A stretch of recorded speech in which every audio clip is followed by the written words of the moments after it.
Shalom to my brothers and sisters who are in the body of Yahuwshua HaMashiyach, and shalom, shalom to the scattered Hebrew Israelites who are throughout the four corners of the earth. Shalom. Today is a joyful day for us because this is the day of the Most High New Moon Day. Now you may hear some noise in the background because I'm visiting with family, but I want to make sure, my brothers and sisters, that you have the new moon report, because we have a special event that shall happen in this month, as well as other biblical events that we need to keep a memorial of. So now let us begin. The West sighted the fifth new moon and the total solar eclipse, the signs of the times. The West sighted the fifth new moon and the total solar eclipse, the signs of the times. Okay? So these announcements shall be listed in the video description box. The very and most important announcement is Yahuwah prophetic message, for it aligns with the fifth new moon report, and you'll see what I mean as we go over the fifth new moon report. The first message is for Israelites only, and the second prophetic message is for Israelites and Gentiles. I'm asking everyone to get the Most High prophetic message out, for he is confirming to us this is the season for the Messiah to return. For we are in the seventh day from Adam, which is in the 7,000th day, and that is the 12,000th year from creation. So these announcements shall be listed in the video description box. Also, please do not forget Brother Alayasha and his family, for they are truly bearing their spiritual cross at this time. Their testimony shall be listed in the video description box. To click on the video to get more details. Please keep their story alive and please pray for them.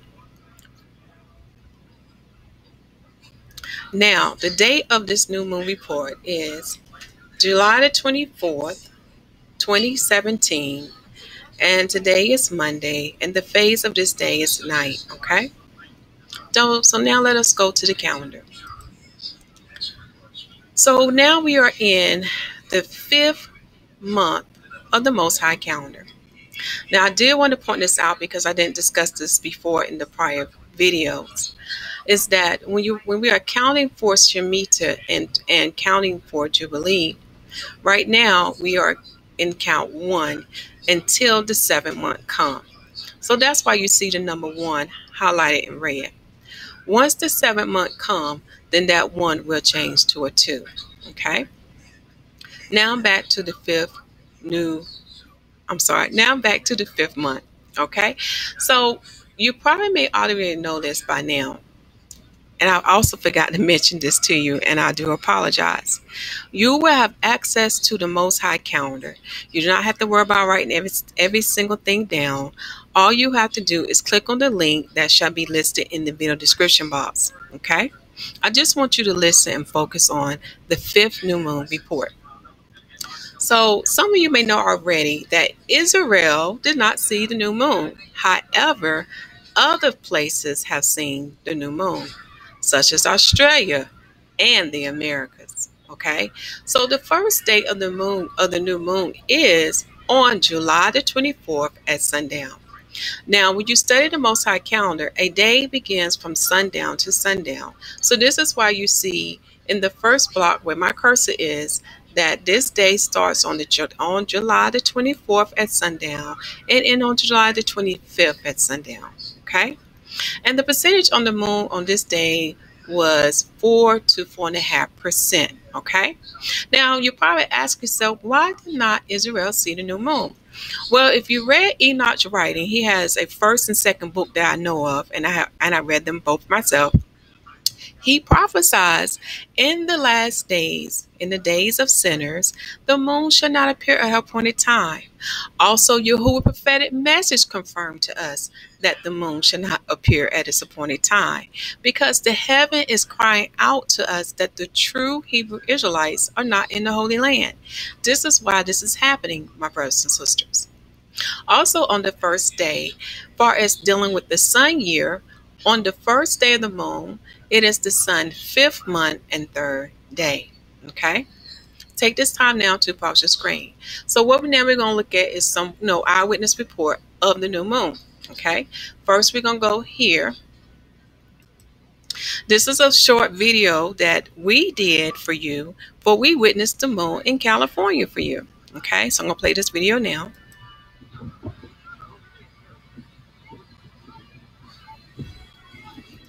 I'm going to pause right here. Where you see this light at, this is where we saw the moon. We was very blessed to see the new moon because it was very cloudy here in California. But my sister laid a prayer out and the Most High made a way.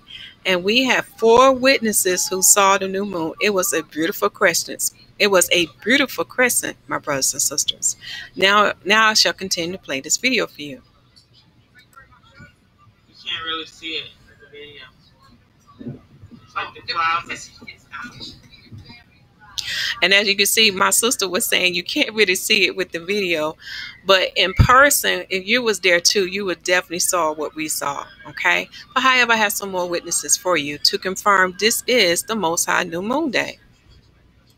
The second witness it comes from Truth Table Ministry. And the date of his video is also on July the 24th. And he would give you the date and time when he saw the new moon.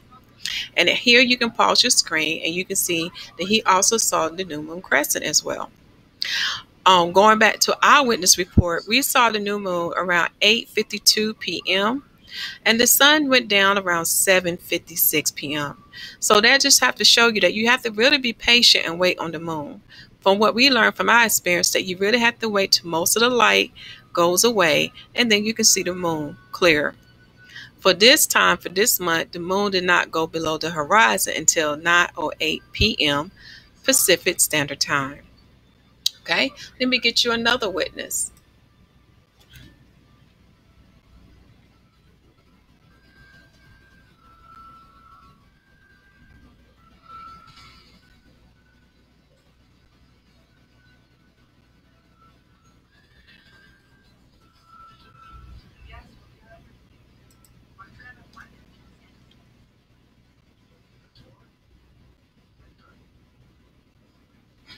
Let me just go to my link and get it for you. Hold on.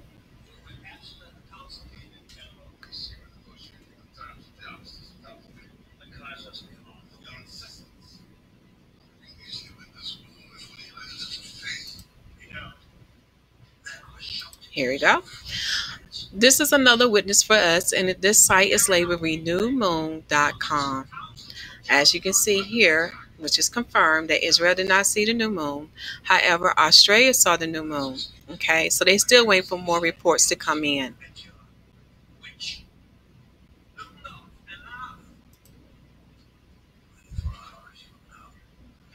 You will have access to these other eyewitness reports in the video description box. So that completes day 1. Now we shall look at the second week of the moon. So as you know, on the second day of the moon, this is when Israel should see the moon. But notice that when they see it, the moon percentage is going to be it's going to be greater than what we saw today. So keep that in mind.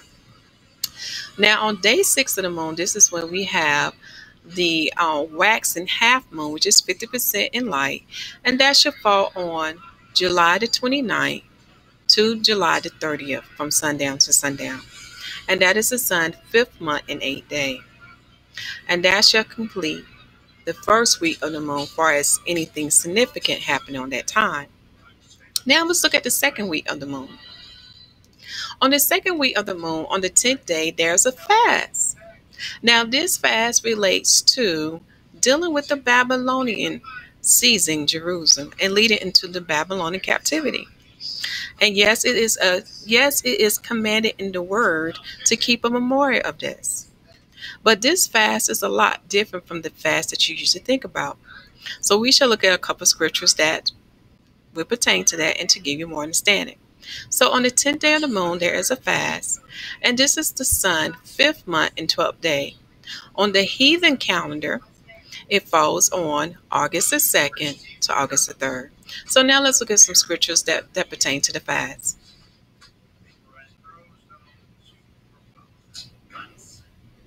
Now for the fast. So we already talked about last month fast. So in this month of the 5th month, we have a 5th month, 10th day fast. And here I'm going to highlight it for you are the scriptures to read to get more understanding about this fast. Also, read the work of Josephus. It's found in the Book of Antiquities 10.8.5 and War 6.4.5. As for the King James 16:11, read Jeremiah chapter 52, chapter 34, verse 2, chapter 38, verse 18, 2 Chronicles chapter 36, verse 11 to 21, and 2 Kings chapter 25.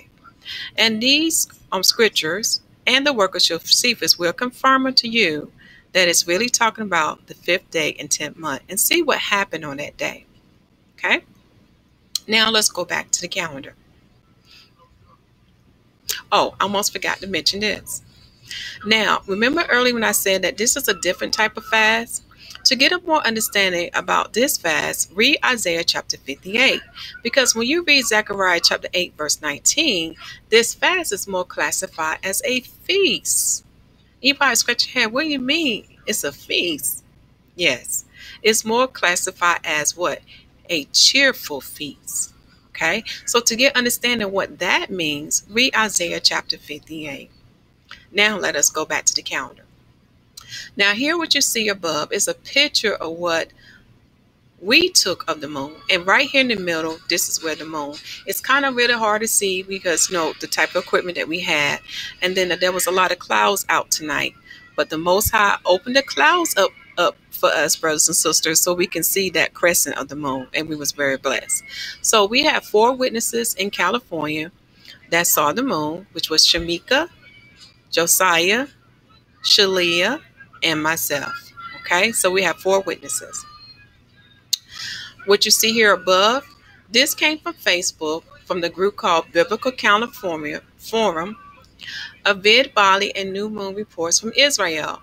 And what this post is basically saying that they did not see the new moon in Israel. Okay, so take this time now to pause your screen for that information.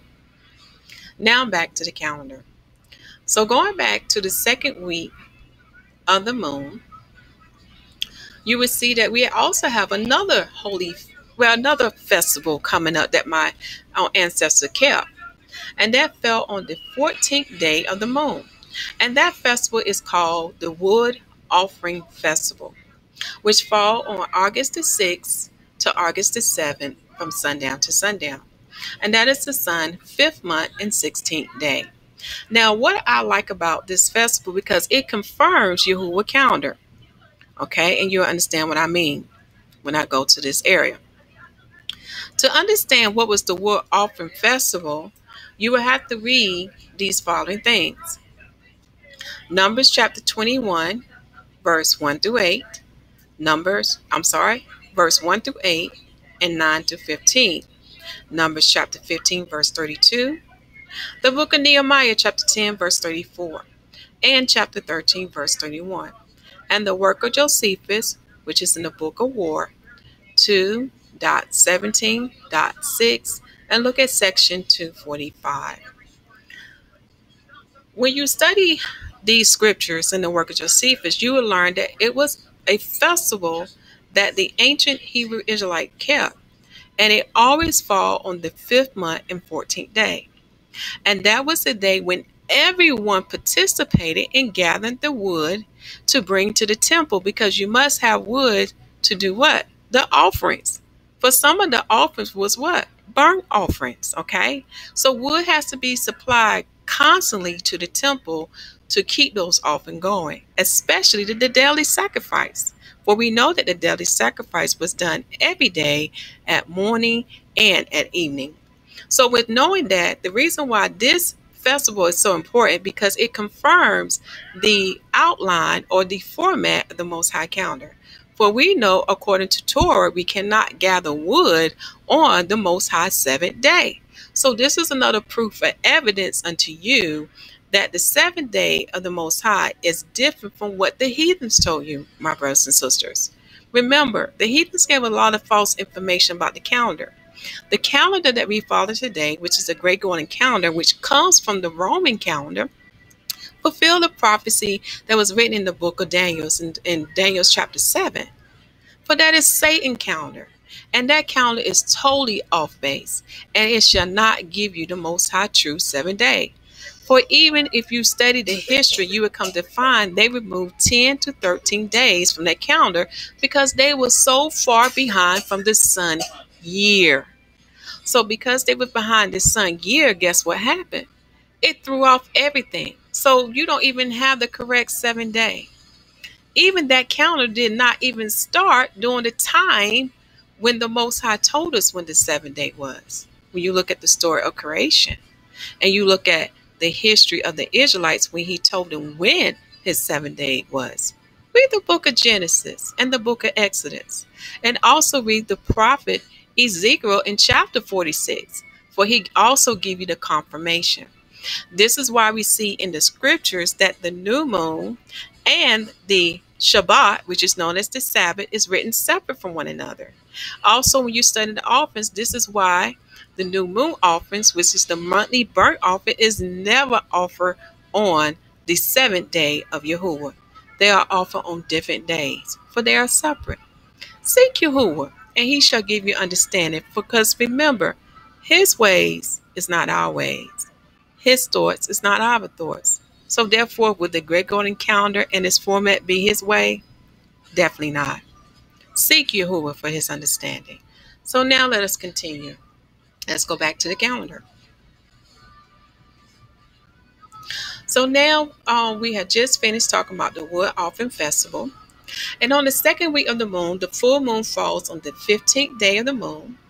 And that is from August the 7th to August the 8th, from sundown to sundown, which is the sun's 5th month and 17th day. Now we shall look at the third week of the moon.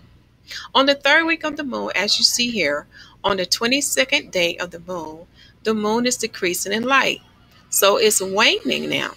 So it's about 50% on that day, and that falls on August the 14th to August the 15th, from sundown to sundown. And that is the sun's 5th month and 24th day. Now we'll go on to the moon 4th week. So the 4th week of the moon, we notice here on the 28th day of the moon, this is the last waning crescent.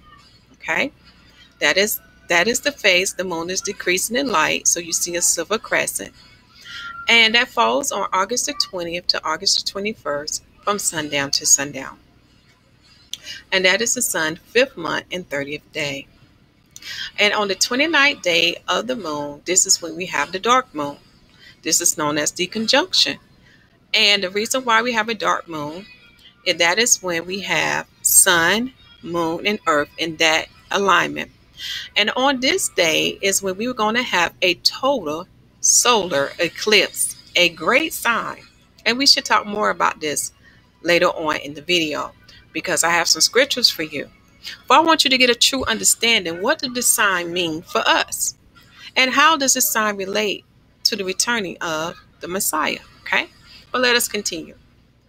On this day also, the sun shall enter in the 6th sign of Mazzaroth. And the 6th sign of Mazzaroth is Virgo. And in the heavenly circuit, Virgo is located about 150 degrees. Now on this day, when the sun entered that sign, there would be about 13 hours of light, which is 10 parts, according to Enoch. And for night, you have about 11 hours, which is 8 parts. Now remember, when you look this up on time of day with the length of daylight, you will see that you may have slightly more than 13 hours. Because remember, because of the earth shifting, it now has affected the total time of daylight and night when it falls on these days when the sun enters the signs of Mazzaroth. Okay. Now, when the sun enters the 6th sign of Mazzaroth, it shall occur in Israel on August the 23rd at 1:20 a.m. daylight saving time. However, in America, on the eastern part, it shall occur on August the 22nd, 2017 at 6:20 p.m. That's Eastern Daylight Saving Times. Now, I know what you're thinking already.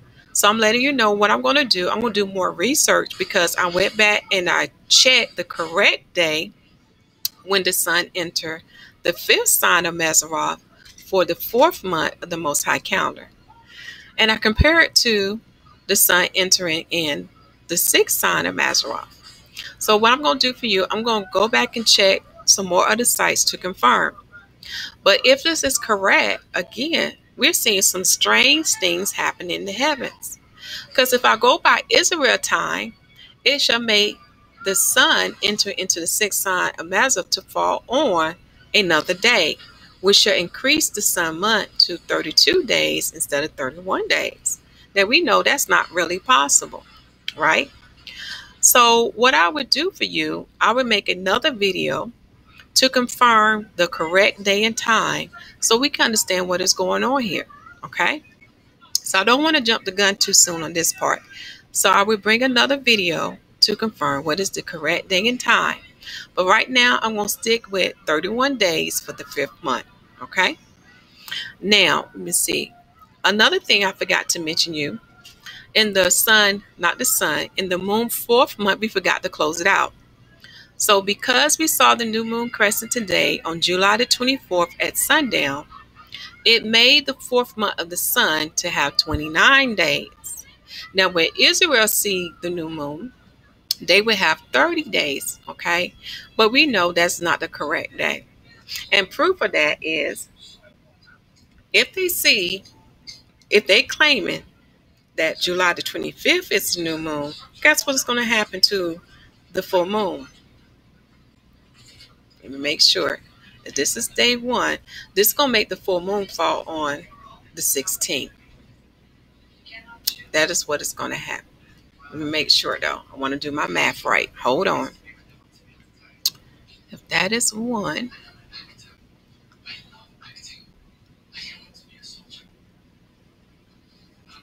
okay. Actually, I think if I did my math right, my brothers and sisters, it'll actually put the full moon on the 14th day. Okay. Yes, it would put the full moon on the 14th day. So you probably say they're okay. But we have more than one eyewitness report showing you the crescent actually falling on July the 24th.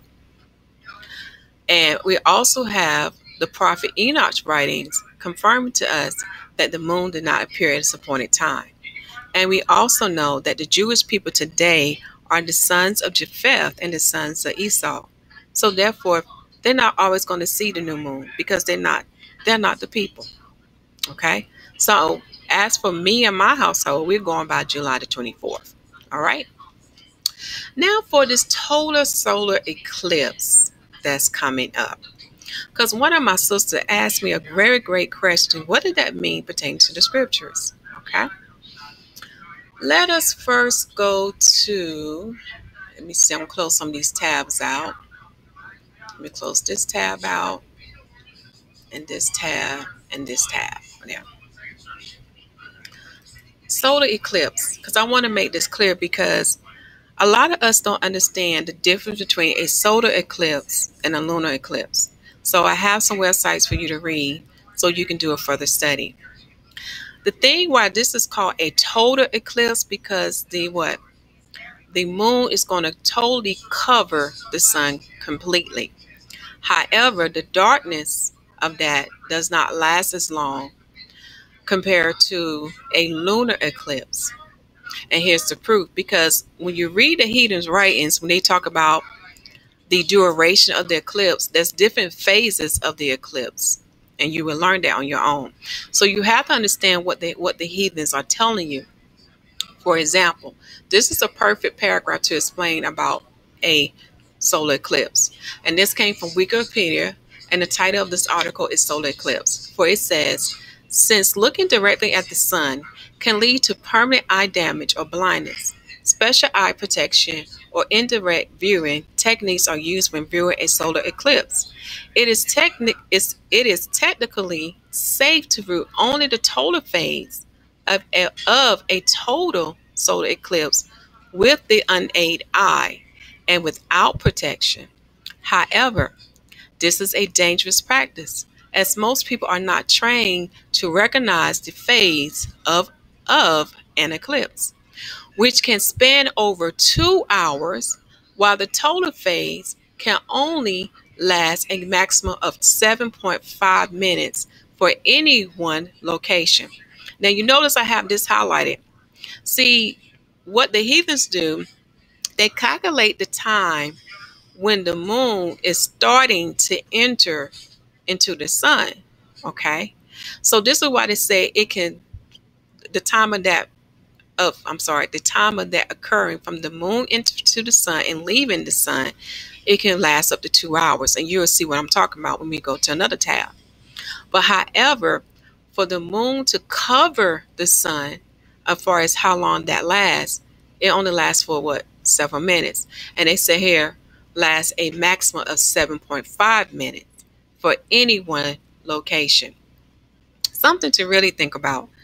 Okay, and you will see why I'm mentioning this, because I'll be talking about another great miracle that happened in the Bible. All right, now the paragraph goes on to say, people referred to as eclipse chasers or umbra fights, umbra fields, would travel to remote locations to observe or witness predicted central solar eclipses. So when you see a solar eclipse, it don't stay in one place. It's constantly traveling because the sun is moving and the earth is moving. So you can't stand in one location if you want to see the total eclipse from beginning to end. You have to go from location to location. You'll see more of what I mean by that. Okay, now for the next tab. Here on timeofday.com, they give you a great site to go to so you can be ready and prepared to witness the solar eclipse. Okay, but notice that this eclipse is going to happen in America. All right, for it says that the total phase of this total solar eclipse will be visible from a narrow path spanning all across the USA from the west coast to the east coast. Okay, and depending on what your weather look like in your area, you'll be able to see this. Okay, it also says in the surrounding areas, which include all of mainland United States and Canada, the total eclipse 2017 will be a partial solar eclipse. And you'll see why they mentioned that, because what everybody see will not be the same depending on your area. Now, the reason why this is an important sign, because this is happening in America, and we know that America possess or have the children of Israel in captivity. See, they have taken away their identity. They have labeled them as Negroes. Today they call them the African Americans, but really they have labeled them as Negroes. And they have what? Taken away their language, their culture. My people don't even know where they come from. See, people say Africa, but Africa is just like America, just like Europe and Russia. When you look at those land masses, there's many countries on that land mass. So they can't tell me what country I came from. They can't tell me what tribe I came from, because they took all that away, and that was for a reason. Read Deuteronomy 28 and you'll see why. So let me get back on track here. So this is a great site. It gives you an idea about what is the solar eclipse and how it's going to occur. It gives you maps so you can see what phase of the eclipse you shall see, depending on what area you're in. Okay, some of us may see the darkest part of the eclipse, and some of us may see the lightest part of the eclipse. Okay, and this link will be in the video description box for you to click on, and it gives you the date and time and location when the eclipse will start and to when the eclipse will end. Now, this is another thing you want to look at. It said first total solar eclipse in the United States since 1979. So when you get a chance, definitely read this. Or you can pause your screen now and read it now. But that's very interesting. So when we get to this part, when the eclipse happened worldwide timeline, it said that the eclipse starts at one location and ends at another location. See what I mean? You have to travel from location to location to see it from beginning to end, because the sun is moving, the earth is moving. And they give you the times below when the eclipse occur. Okay, so this is what I'm talking about. When you look at this, you think the eclipse is lasting for a long time. Okay, but when you look at the definition of total solar eclipse, which I'm going to take you to now, it's dealing with how long does the moon cover the sun completely. And this is why that article said that the maximum time is about 7.5 minutes. Okay, so that's just why when you read the heathen's writings, you have to really understand what they're telling you, because it can be very confusing at times. So this is the tab that I'm talking about now that we're going to.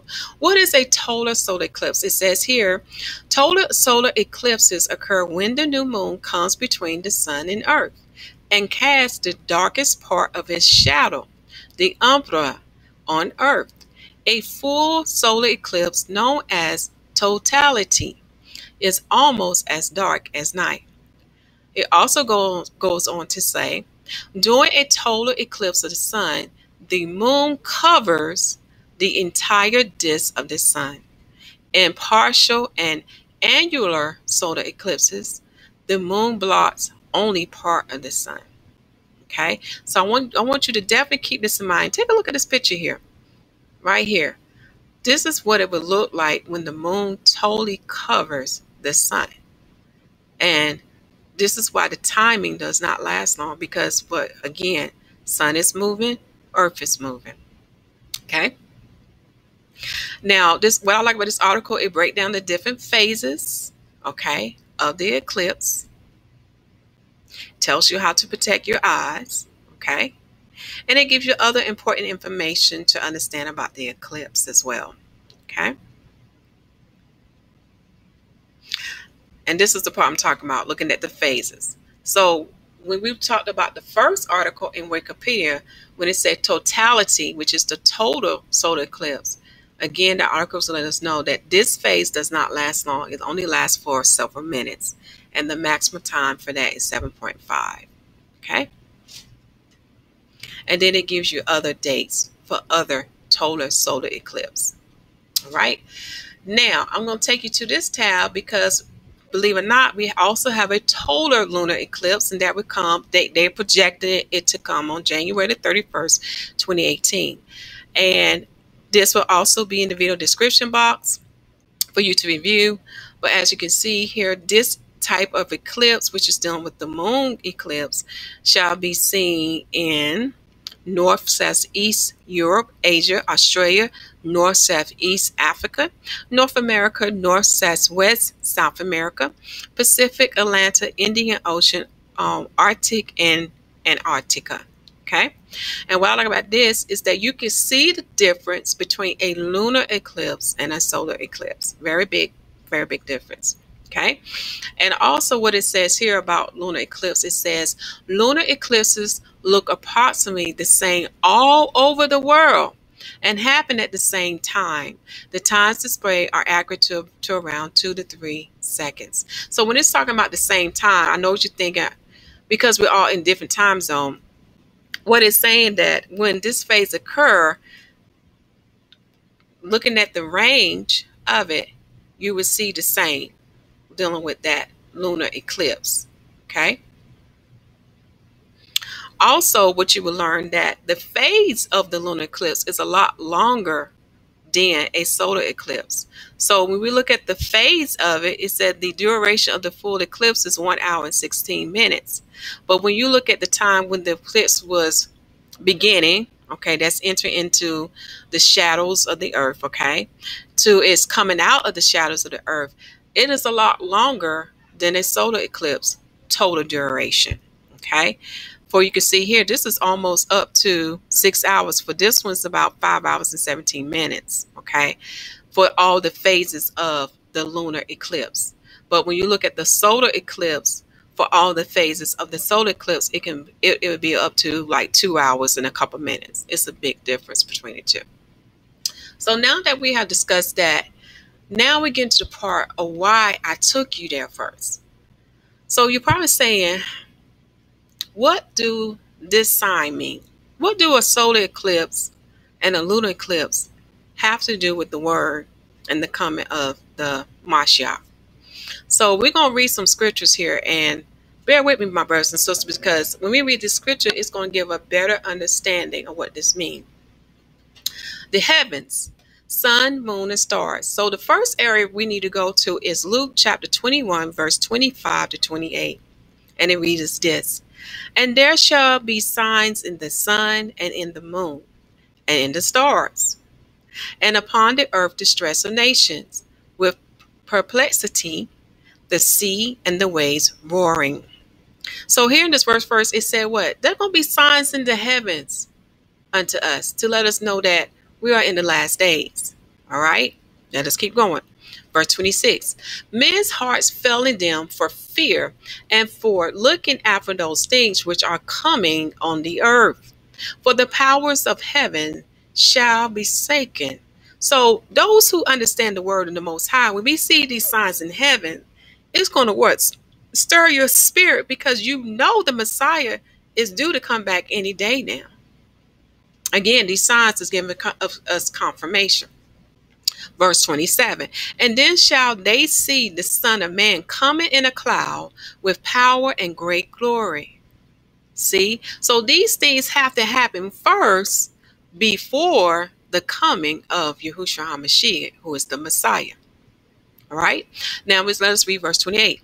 And when these things begin to come to pass, then look up your heads.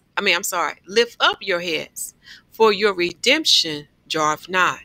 So when we see these signs in the heaven, my brothers and sisters, it's letting us know we ain't got long, for our deliverance is coming.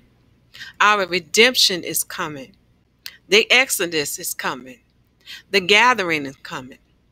Now, those who have a copy of the 1611, there's a precept. So we're gonna follow these precepts to get more understanding about these signs in the heavens, such as the solar eclipse and the lunar eclipse.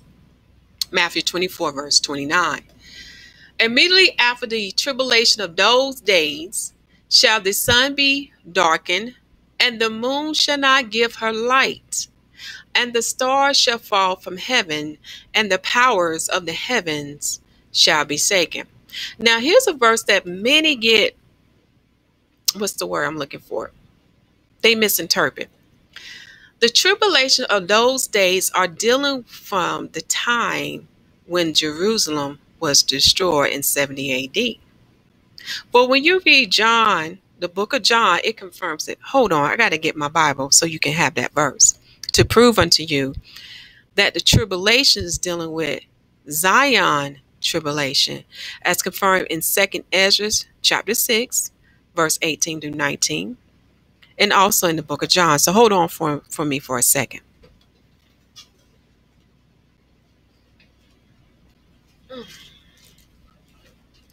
Because in the book of John, the tribulation that Matthew 24 is talking about, the Hebrew Israelites tribulation. For since the time of 70 AD, we have been greatly oppressed and afflicted.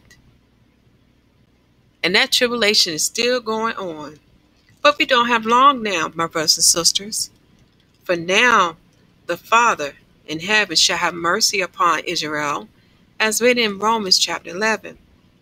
Also read Ezekiel chapter 36, and you shall see what the Father shall do for the nation of Israel. And the ones I'm talking about are the ones who are still scattered and are in captivity. I'm not talking about the Jewish people, because they are the sons of Esau and the sons of Japheth. So in John chapter 16, and start reading verse 32 to 31, and you will see that the tribulation, that what he's talking about is what the nation of Israel is having, and also what the bride and the 144,000 is also enduring. That's the tribulation that he's talking about in Matthew chapter 24, verse 29. Okay? Because now we are seeing these signs. Have we not seen many solar eclipses? Have we also not seen the moon to be darkened? But pretty soon, this great sign shall happen. The sun shall be darkened, and the moon will not give her light, and the stars shall fall from heaven, and the heavens shall be shaken. So this great sign is coming. And when we see this great sign coming, this is how we know the Mashiach is coming for the redemption, for the exodus, and for the gathering. It's harvest time, my brothers and sisters. So there's some precepts in Matthew chapter 24, verse 29 that we're going to talk about. Okay. I'm not going to read Mark 13, verse 24 and Luke chapter 2, and we already read Luke chapter 21. But when you get some spare time, read Mark chapter 13, verse 24. But I shall read the others that are listed because it's going to give us more understanding about these signs in the heaven. Isaiah chapter 13, verse 10. For the stars of heaven and the constellation thereof shall not give their light, and the sun shall be darkened in his going forth, and the moon shall not cause her light to shine. Isaiah chapter 13. So the stars of heaven, okay, will not get a light. The sun shall be darkened, and the moon shall not give her light to shine. Let us keep going. Joel chapter 2, verse 31. The sun shall be turned into darkness, and the moon into blood, before the great and terrible day of the Master come. Now, you want to meditate on this one, because when have we seen the moon turn into blood? Have we not seen it in the year of 2014 and 2015? For we had, 4 blood moons? And it fell on Passover and on Feast of Tabernacles for both those years. Have there not been other blood moons before that? Think about that. Those are great signs to let us know that he is coming. Have we also not seen the solar eclipse? And this shall all happen before the terrible day of the Master come. Now, this verse also has a precept to that, which is found in Joel chapter 3, verse 15. So let us read that. It says here, the sun and the moon shall be darkened, and the stars shall withdraw their shining. So again, the greatest sign we're looking for is that the sun and the moon and the stars will no longer shine. The heavens will be dark, my brothers and sisters. And when we see that happen, the Messiah is coming. All of these things are happening at the same time. I also need to mention to you that in order to have a blood moon, it can only fall on a full moon day. And on that full moon day, it's known as a lunar eclipse, because you have this alignment: sun, earth, and moon. It's a big difference from solar eclipse. And a blood moon lasts longer than a solar eclipse. Look it up. Look it up. But now let's keep going. Let us go to Ezekiel chapter 32, verse 7. And when I shall put thee out, I will cover the heaven and make the stars thereof dark. I will cover the sun with a cloud, and the moon shall not give her light. Now, when I read this verse, you know what this reminds me of? What happened before in the book of Exodus shall happen again. But this time it's going to be greater than before. Did not Yahuwah say, they will no longer know me as the great Almighty One who delivered Israel from Egypt, but they would know me as the great and mighty one who delivered Israel from the land of the north and from the other countries they are had captivity in. Read the book of Jeremiah chapter 16. It's there. Because in the book of Exodus, there was darkness there for 3 days. And the darkness was occurred by nimbus clouds. For these clouds were so thick that they came upon the earth, and that it caused the Egyptians to die, for they suffocated. Some of them died. And the book of Josephus confirmed this. But now the Most High said, this time, all the lights in the heavens shall be darkened. So when you see that, my brothers and sisters, you better get ready, because he's coming for the gathering. So this leads us to the great miracle that happened in the Bible. It's in the New Covenant, dealing with Passover during the time of the Mashiach, when he was crucified and resurrected. For when you read the ancient historians of the Gentiles, you would learn that it happened on a full moon day. Now, the reason why this is a great miracle, because the Most High had me to meditate on this, because if it happened on a full moon day, you had disalignment. You had the sun, the earth, and the moon. Now, those who observe the moon, you know that the moon can appear during daylight. It can. So you're probably scratching your head, how can you have darkness from the 6th hour to the 9th hour? And remember, my people didn't have watches. They didn't have that stuff, my brothers and sisters. They only went by the heavens. See, they can look at the sky and tell you what time it is. So therefore, because they didn't have watches, they didn't go by minutes and seconds. They went by the hour. So when you look at from the 6th hour to the 9th hour, you have a total of what? 4 hours. Let's break it down. Because the 6 hours went from the 12th hour to 12:59, and that gives you 60 minutes. All the way up to 3 p.m. to 3:59, and that gives you 60 minutes. So the darkness fell within from the 6th hour to the 9th hour. See, we got to understand how they view time. It's not the way that the heathens taught us. But let's get them back on track. So because of this alignment, the ancient historians of the Gentiles said they expected darkness to occur when you have a solar eclipse because they knew the alignment. See, they understood the heavens. But when they had darkness to occur on a full moon day, which was Passover, that was only a miracle that the Most High can perform. This is why it's written in the New Covenant that when that happened, they realized he was the Son of the Most High. That was one of the greatest signs. And this darkness occurred in the old world. It means, and what I mean is, when you read the ancient historians of the Gentiles, they would tell you that it occurred in other lands, in other countries. This is how great this darkness were. So to give you proof on that, I have a video playlist to give you what the ancient historians wrote, and also to share with you what I also found to confirm to you that this darkness happened on a full moon day, which was Passover. Another proof is this: is look at the blood moons. The blood moons only fall on Passover and on the Feast of Tabernacles. So this video dealing with the full moon on Passover shall be put in the video description box to give you the proof, and it provides the links and the websites so you can read what the ancient historian wrote too. And I also have to mention the prophet Nat Turner, because he also had these same signs to happen in his time.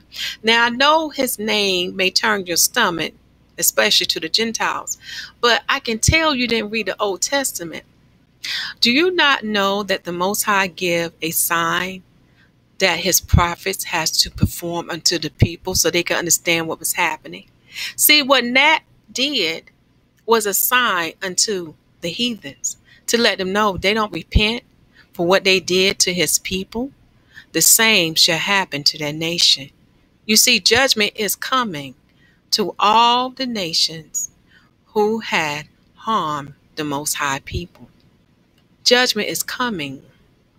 And if you have not repented, my brothers and sisters who are Gentiles, and you're still oppressing and vexing the children of Israel, you shall be judged. You shall be punished. If I were you, I would get on the right side. I'd be like Rahab and be like Ruth. I would convert. I wouldn't care what my nation say. I would care what Yahuwah say, and I would do what is right. So I have the Confessions of Nat Turner. I did a video on it for you, for those who don't like to read, so where you can hear it audibly. Okay. But those who like to read, when you click on the video, go to the description box and click on the link, and you have access to Nat Turner Confessions. And you will see the same signs, well, some of the same signs that we are seeing today happen in his time too. Okay. So with the sun and the moon and stars having no light, what the scriptures are telling us, this great sign that's about to occur is only by the powers of the Most High. See, when I meditate on the great miracle that happened at Passover in 32 AD, during the time when the Messiah was crucified and resurrected, he let me know that only that type of darkness can be caused by his hand with no logical explanation. He let me know the problem that we have is that we don't believe what the word tells us. See, we have to figure out how did the Most High do it. See, that is our problem. We have no faith in the word of Yah. See, we have to get someone to tell us how did he do it in order to have faith. So he let me realize the reason why you don't know how that darkness occurred during Passover and that full moon day in 32 AD is because, number one, you have no faith. Number two, it's not the appointed time for you to know how. And number three, Yahuwah will let you know what he wants you to know. Something to really think about and meditate on. See, many of us don't believe right off the bat what the word tells us. We always got to seek out what the Gentiles say or what some of the brothers and sisters say. We never do believe the word, which is very sad. But yet we say we have received the new covenant. But yet we say we have received salvation in our heart. But we have no faith. And you know, the Most High don't like that. He don't like those who don't have no faith in him. Something to really think about. To have more understanding on faith, please read Hebrews chapter 11. But let us keep going on. So when we look at these signs, such as the solar eclipse and lunar eclipse, these are the signs to let us know to be ready, to prepare. For we know the Messiah can return any day and time now. And we must be like wheat. And when I say be like wheat, because it's harvest time. Because when he comes, he's harvesting. He's harvesting the faithful and the true. That's who he's harvesting. And to understand more about the wheat harvest, watch the video dealing with Pentecost Part 2. It's a great mystery behind that. Or you can read Matthew chapter 3, verse 11 to 12, and chapter 13. Because you need to ask yourself, are you a wheat or are you a tare? Are you a child of Yahuwah or are you a child of Satan? Because only the true and faithful servants is going to be redeemed, to be gathered, and to be exodus.